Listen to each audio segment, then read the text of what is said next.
I'm Stephen Libby. I'm the owner and editor of the Gay Journal. This will be on our website. I'm giving you guys permission to share this on your websites as well, Dr. Wahhab and Carley, if you want to, or share however you want to, for educational purposes, promoting your offices, Dr. Wahhab. And Carley, if you want to introduce yourself, and then Dr. Wahhab. Sure. Okay. My name is Carley Kuehner. I am a midlife trans female. I am born and raised in the Lehigh Valley here. Have a lot of connections and friends. I've been blessed. A very successful business in the Lehigh Valley. And, I'm excited about today's interview with Dr. Wahhab on this call today, because I just had a very extraordinary, amazing, feeling and time working with her that I just felt it was, something important to do. And I appreciate, Stephen, you taking the time this morning to talk to us. Of course. Dr. Wahhab? I am Dr. Samina Wahhab. I am a plastic and reconstructive surgeon here in the Lehigh Valley.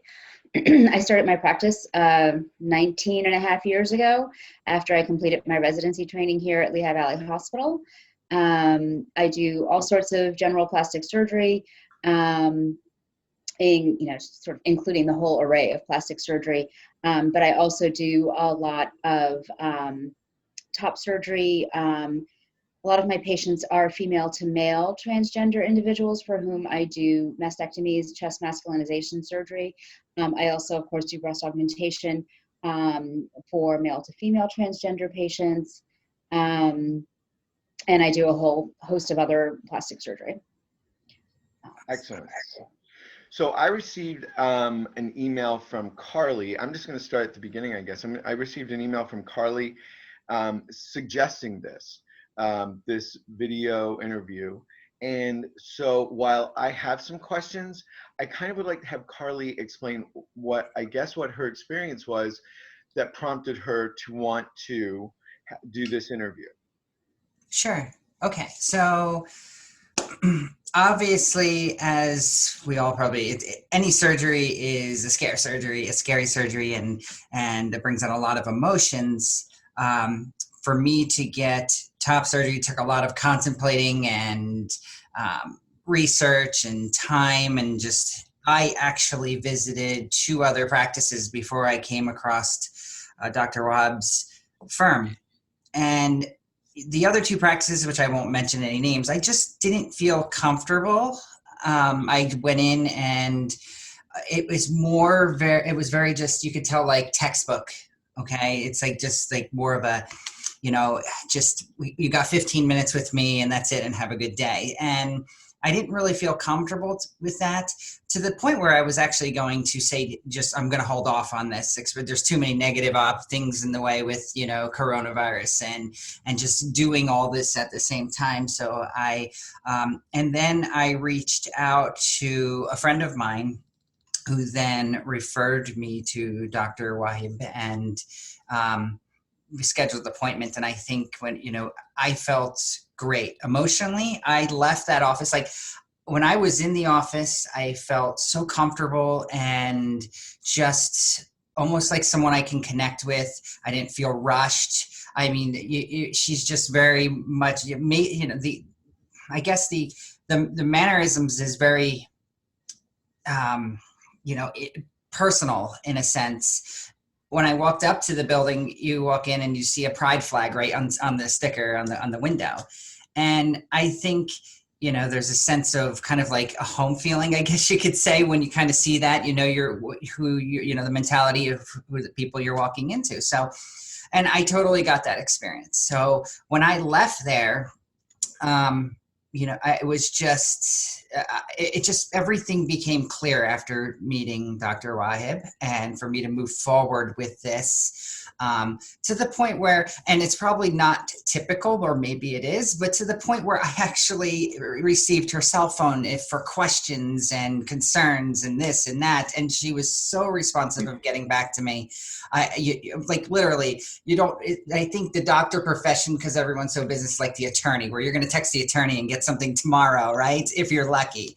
And I think, she was within like 5 minutes of getting back to me in a text. So everything just, really fell into place. And, at the end of the day, I am extremely happy with the end result. So I'm very happy with it. You don't really see that for the first week, I think, because you're just too emotional on other things. But then once you get past that hump, I was very happy with it. So that's that. And Dr. Wahhab, so that's quite an endorsement, first of all. Yeah, it's making me a little teary-eyed. Do you want to respond before I jump in? Sure. I mean, I've always been me, and I've always felt that, there are two parts to medicine. There are three parts. There's the business, there's the science, and then there's the humanity.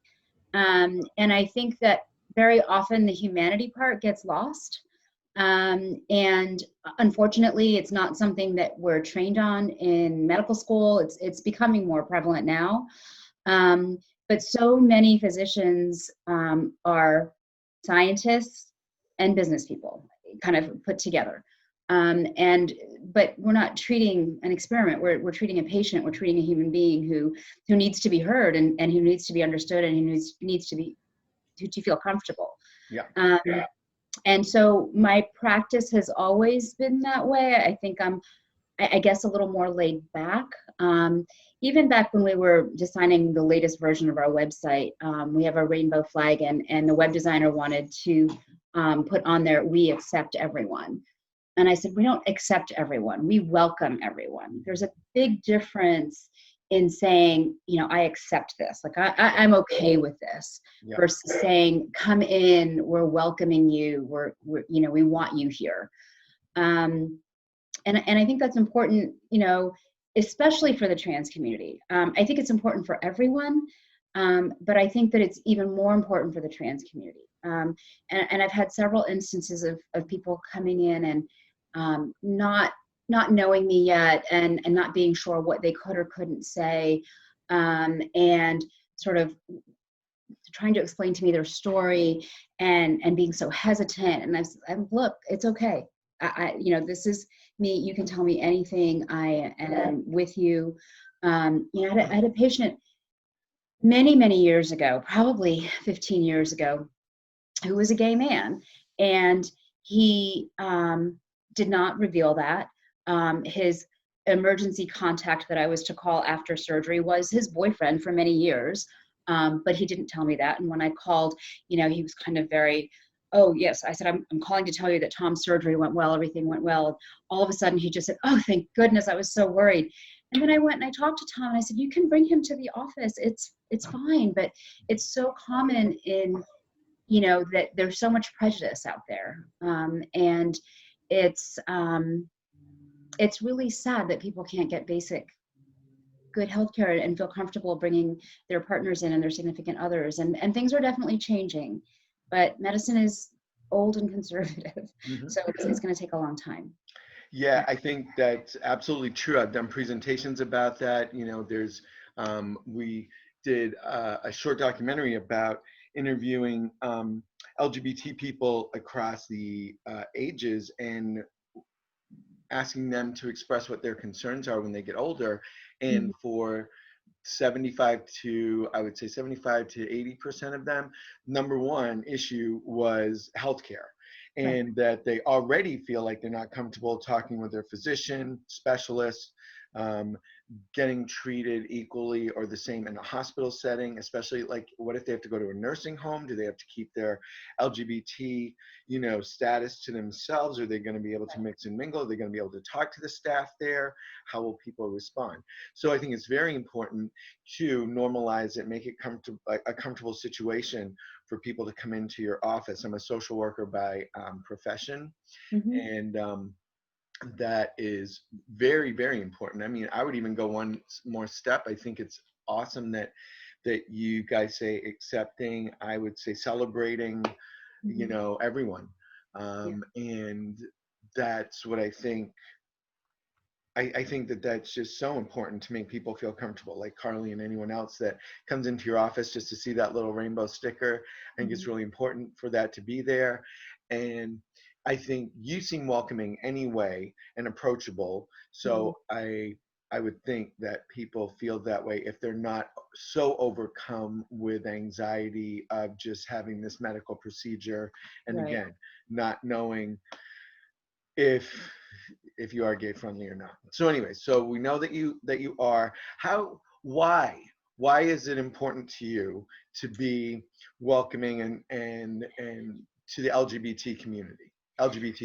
So, I mean, it's always been important to me just because of my own personal philosophies and politics, if you will. I mean, I've always been, you know, a people are people sort of person. And so personally, my personal history is that I always felt, I guess I always identified sort of as bisexual before the term pansexual came about.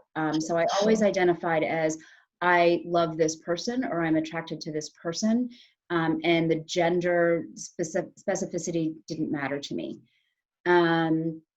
As you know, as part of my history, I married a man in medical school, had 2 children, went through residency, had 2 children towards the end.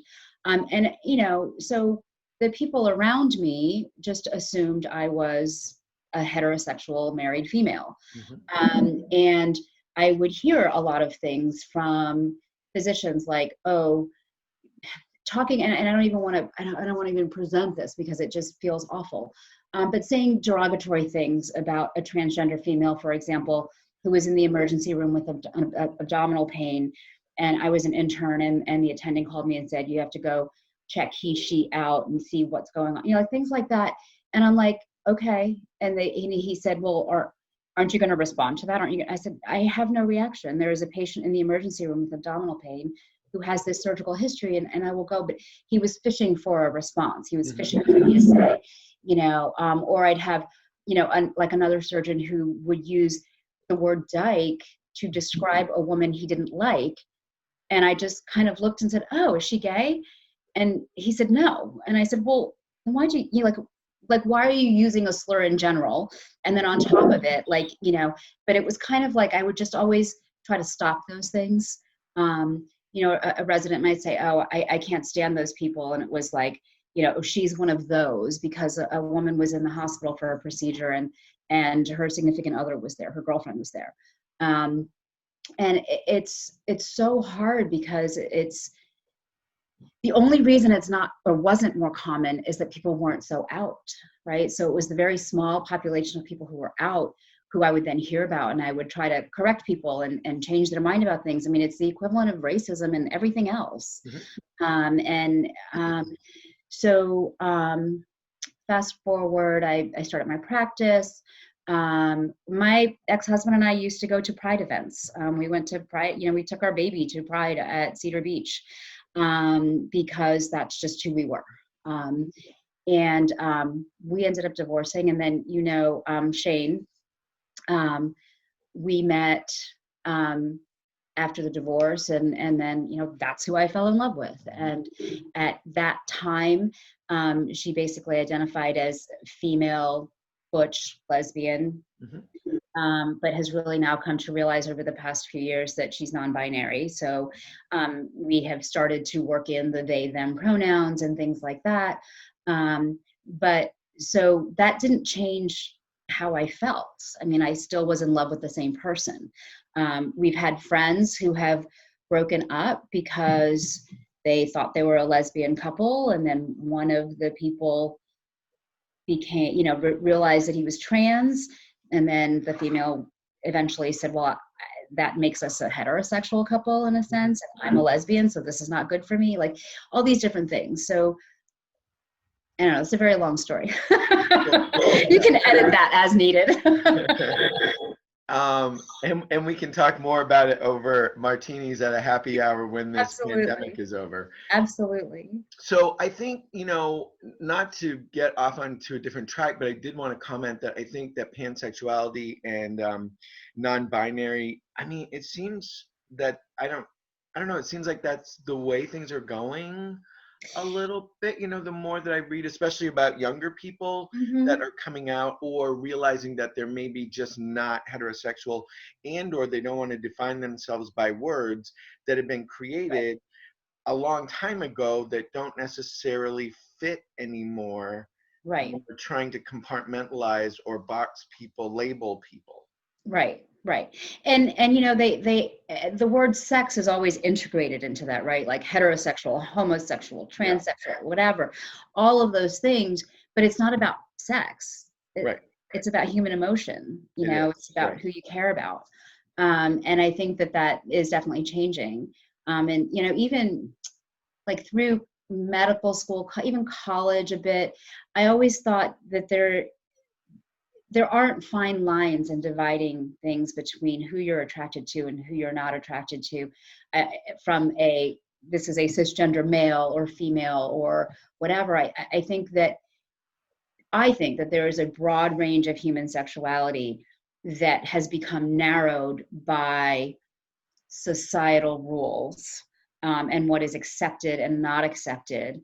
And then people end up sort of following that narrow path, whether it's, you're straight and this is what you're supposed to do. I hate the word straight, but you're heterosexual and this is what you're supposed to do, versus you're homosexual and this is what you're supposed to do, right? And even people, I've had so many people say, oh, like bisexual men just haven't realized they're homosexual yet, like those kinds of things. And I don't think it has to be a specific path. I think that there's sort of a range. There's a rainbow, Yeah. and it's a matter of what you're willing to accept within yourself as part of that range. I totally agree with that. Carly, do you want to weigh in on this? Um, yeah, absolutely. I totally agree with that. What Dr. Rob was saying. I'm on the cusp of generations, I think, where the switch over and me, I have a lot of close friends who are either non-binary or gay or heterosexual. It's just being on that cusp, I think, has helped that because I've been part of, I guess, the movement, the change as far as the acceptance side of this. I'm not from the 60s or 70s period where I think it was a little more challenging than it is right now in 2021. That's not to say we don't have issues, but I just think that slowly there's becoming more adaptive and acceptance in the community. Now, I just want to speak for what we know in this area, right? In the New York City and the city areas. Like I know some people who really do struggle out in other states. Due to rules and regulations, I guess you can say, and acceptance. But I think, in a sense, subjectively, we are fortunate here in the Lehigh Valley to a degree to be able to enjoy Pride events and even to go to New York City or Philadelphia Pride again, back, when we can. It's like group events, there's church events, centers. There's just a lot of support here. I think, than other states. So, but totally agree with you. What else would you like people to know that might view this video? Either Carly, you about, what you've experienced, maybe either leading up to visit Dr. Wahhab or since. Like, I guess that's a really good question, is going in to visit with her, having the surgery, and then it's been, what, a week and a half since then? A little over 2 weeks. 2 Yeah. weeks? Mm-hmm. And so what are your thoughts since you've been home, since you're healing? I remember when you first came home and you either texted or emailed or something, you're like, I can barely move, I can't do anything. And now you look absolutely lovely. You look like you're in great spirits. You look like you're comfortable, and you're able to work. So now I guess what's going on with you emotionally regarding the surgery? So I will tell you this, I reached out to several people prior to this surgery, and I even have a voice recording because I couldn't touch base with someone. So she left me a voice recording, and seriously, the consensus was like, this was supposed to be so easy. like they were just kind of going off like, this is going to be easy for you. Just take your meds and you'll be fine. Like, just make sure you take the pain pills, and it was just easy. And however, it's after the fact that I reach out to some mutual people I think we all know, and I was like, that sucked. That was actually harder than I expected. And then now everyone's saying, yeah, well, I didn't want to tell you about this one friend I had, right? Or this and that. But the first 2 weeks, I feel, I think, I'm a very active person. I'm on the go. I'm constantly doing something in life, and holding me back for one day is a big deal, just to kind of tell me to stay in bed for a whole day. That's a big deal. I need to get back to work. I need to do things. I'm a provider. I'm just like, I just have to stay busy. So, I think the most important thing is just give your body time to heal. Just take that week. I mean, it was the first week probably in 20 years of doing business that I didn't even open the laptop, surprisingly. I had no desire. And if I did, I was on a pain pill and I couldn't even think straight. So I was like, but being that, I feel like at the end result here, yes, I'm extremely happy. I could finally look at myself in the mirror, because I will tell you, after being on anesthesia and them blowing, the oxygen going through you, I just felt kind of disgusting, I guess you could say, in the mirror for a little while there. And now coming back down, I'm, back on the treadmill and slowly working out again, not too hard, just, getting back in the swing. It's, I'm very happy when I look in the mirror finally. And, I feel like, although I respect patients and doctor boundaries, I guess you'd say, I haven't texted her since I was going through the process. I feel like after all this, somehow I've connected with a friend, I guess, that I could always reach out to in the future and questions. I know that Dr. Wahhab is starting a new service, a newer practice that's I'm kind of excited to do. So, but overall, it was really great. And I don't even want to consider these, I think, what did you say in the beginning, Stephen? Like, this isn't a plug. I mean, this is my genuine approach to, especially the Lehigh Valley area, to bring awareness to someone that I didn't even know about. Mm-hmm. And I think that Dr. Wahhab can certainly help a lot of people in this area and make them feel comfortable and, for the next stage of life. And I don't mean to make this long-winded. I feel subjectively, going through the process and being trans, there was a lot of milestones I've gone through. There was from, attorneys, therapists, doctors, these license, Social Security, passports, right? All these milestones of emotions that, in order for me to mature, I'm glad I went through. Although it took a lot of time. If you look at the time of when I first started my transition, probably about 6 to 8 years ago, somewhere in between there. I mean, practically my whole life in a sense, but really kind of just said, okay, I'm doing this about 6 to 8 years ago. There was a lot of milestones, and it's really nice to include this as yet another happy milestone in my life. Because I can tell you every one of those milestones brought a touch of happiness to say, okay, I'm ready for the next. And this is just one of those stepping stones, I think, in a trans life, that just got to do. And one day I'll move to whatever I want next, so that's just how it is. But, so Dr. Wahhab, how does it make you feel hearing what Carley just said, but also knowing that, when people come in, this is part of their dream, that they've had to see themselves as they know that they truly are, right? And so how does that make you feel that you're able to help them accomplish that? It's good. My most important thing is always patient satisfaction. Like, if my patient's happy, I'm happy. But I'm also, a perfectionist and a little hard on myself in that I tend to not drink in those compliments and those good feelings. Like, okay, this is my job. Like in my job is to make people look a certain way and be happy about it and have good results. So when someone says, wow, this is really great, in my brain, I'm doing my job. Like, this is what I'm supposed to do. And I realize that's not what everyone does. I realize that people aren't necessarily as careful about what they do and as particular about what they do. Sure. So that's just kind of a personal thing for me. But sometimes I cry with my patients because they're just so happy they're crying, and I can't help it. And I tell them, there's no crying in surgery. You've got to stop this now. But it's really great. It's really great to see the transformation in people. It depends. I was actually starting to answer some of your interview questions earlier today. The transition in the younger people, like ages between 16 and 20, is literally night and day.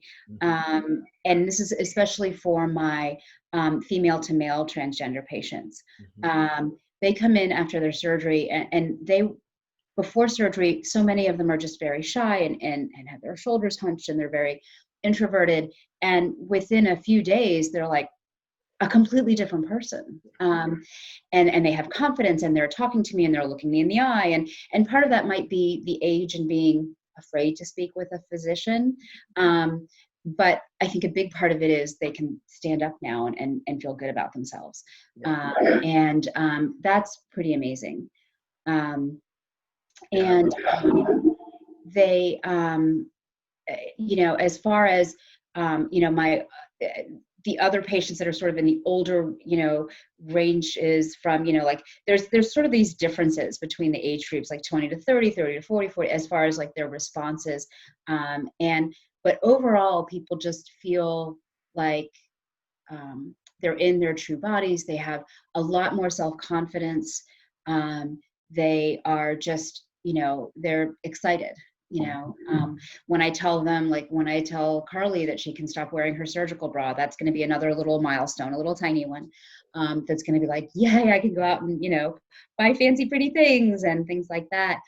When I tell my male patients that they can stop wearing their postoperative garment or binder, it's like, oh my God, I can throw a t-shirt on without anything underneath. I don't have to squish these down and bind anymore. And I can just put a t-shirt on and walk around. I've had patients say they were so excited for summer because they could be on the beach with their shirt off. And, it was never a possibility. Right. So it's pretty amazing. It really is. I get so many thank you cards and, things like that. Just people have said that it's life-changing. And I often will be quoted to say, I don't do a surgery that saves anyone's life, right? Everything I do is not really like, you're not going to die if you don't have it. But yet I've had so many people tell me that I have saved their lives, which, it's good. Yep. I mean, I'm not minimizing anyone that wants to come in, and have an enhancement that they've been thinking about for 5 years, but also with trans people that have felt like they are born the wrong gender for their whole lives. It really just has to be life-changing to actually see it come to fruition and be able to live that honest, your best self and honest life. So it's Carley, very different. I was going to say it's very, very different. Yeah. It's and I feel this kind of special bond. And I'm not saying that I don't feel I all of my patients, I always say they become like my children. Once I've operated on you, you're my responsibility. And that's just how it is. But I think it's even more so with my transgender population, because there has been such a fight to get to where they are. Yeah. I want to help support that. Yeah. So Carley kind of alluded to some other kind of services that you have or are going to start. Do you want to discuss that at all, or is that too Sure. We're doing we're getting a neograft hair transplantation system. Oh, okay. Explain what that is a little bit. So that is hair transplant for balding areas, receding hairlines, things like that. I don't know anything about that. Where hair is taken from the back of the head where there's typically thicker hair, and then transplanted. Now in the long ago past, like 25, 30 years ago, there were the hair plugs, right? And some of us remember seeing those, where they took actual, big chunks of hair, and that did not look good. And so when I trained, we did 1 to 3 follicle grafts, which was very painstaking, where you would take off the strip of hair and then you would have to sit under a microscope and cut these little single grafts and then plug single grafts in, to make it more natural, because of course the hair plugs did not look natural. Neograft has come up with a system that sort of streamlines that process, with harvesting the hair follicles individually and then transplanting them individually. So we have just purchased the equipment and we're getting ready to ramp up on that. So how long does that process, how long do you think that process takes? Is it multiple visits? And it depends on the amount of hair loss. It's typically, 1 visit for like receding hairline and that sort of thing. Yep. It would be more for a larger area. But it's typically 1 full day. Yeah. 5 to 6 hours. Good to Dr. know. Wahhab, can I ask one question on that procedure? Of Of course. course. What is the reasoning, like, because obviously, because I am thinking about getting that procedure, but my biggest hesitation at this point is having to shave my entire, Yeah. halfway down my head here and living for the next 4 years almost, because what is it? Yeah. Your hair grows 3 inches a year, I think, Yeah. around average, Yeah. right? That's Yeah. a big deal for me. Why Yeah. can't in the medical world right now, you go in between this hair or like just, So for other things, like for example, if I'm removing something that's on the scalp, I won't cut the hair to do that. I'll work around it. But because you have to precisely pick each hair follicle, that's why it has to be short so that it can be seen. Otherwise, there would just be these long strands of hair, because everything that you're removing is a hair follicle. So that's why. well, I can't wait until it's not, because that's holding me back. Well, I want to thank you both for your time today. Is there anything else that you want to say to anyone that might be viewing this? You want to go first? I want people to be happy with who they are and be happy in their skin, and be comfortable in their skin. And I just want to encourage everyone to find the support that they need to make the decisions that they need to make for themselves, whether it's through family or friends or Bradbury Sullivan Center. There is support out there, and I don't want anyone to ever feel alone going through this. Thank you. And I just want to add to that it's okay to, everyone can handle pain differently. And, again, mine is just a subjective approach. Even through pain and emotions, like it gets better after that. Emotionally, like every day, you just start getting better.